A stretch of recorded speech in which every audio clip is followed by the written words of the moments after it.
vie allait mal, tu étais spirituel, tu étais près de Dieu. Mais bizarrement, depuis que Dieu a essayé de te bénir, à te donner une partie, une simple partie de ton héritage, tu es allé loin de lui. Ainsi, mes frères et sœurs, le fils prodigue peut être un païen, le fils prodigue peut être un chrétien. Le fils prodigue peut représenter l'humanité, le fils prodigue peut te représenter. Lorsque tu vas en Europe, tu comprendras mieux ce que je dis. Ils ont tout, mais ils ont chassé Dieu.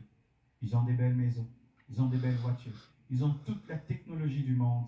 Et c'est là que tu vas retrouver des hommes qui disent que Dieu n'existe pas, que Dieu n'existe pas, que Dieu n'existe pas. Et même certains qui ont été attachés à Dieu lorsqu'ils étaient en Afrique, lorsqu'ils s'en vont là-bas, ils se comportent comme tout le monde, ils rejettent Dieu. Ils n'ont pas le temps d'aller à l'église. Ce sont les choses des gens qui souffrent. La rébellion. La rébellion, c'est lorsque tu penses que tu peux diriger ta propre vie. La rébellion, c'est lorsque tu penses que tu es aussi sage que Dieu et plus sage que Dieu. Ce jeune garçon pensait qu'il était plus sage que son père ne comprenait pas qu'il avait grandi, que son père ne comprenait pas qu'il fallait qu'il ait tout ça, que son père, il pensait être plus sage que le père, alors que le père connaissait le danger qu'il y avait au dehors de la maison. Il savait qu'il y avait des prostituées, qu'il y avait des mauvais amis, qu'il y avait des mauvaises personnes qui pouvaient l'influencer à dilapider ses biens et qu'il n'était pas encore prêt.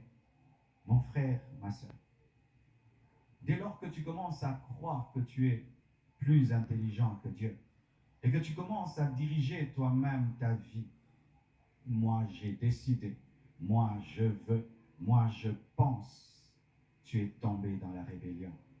Étant donné que tu n'es pas sage, parce que l'homme n'est pas sage, nous sommes nés insensés. Regardez comment les enfants courent vers le feu, courent vers les trous, parce que l'homme est fou.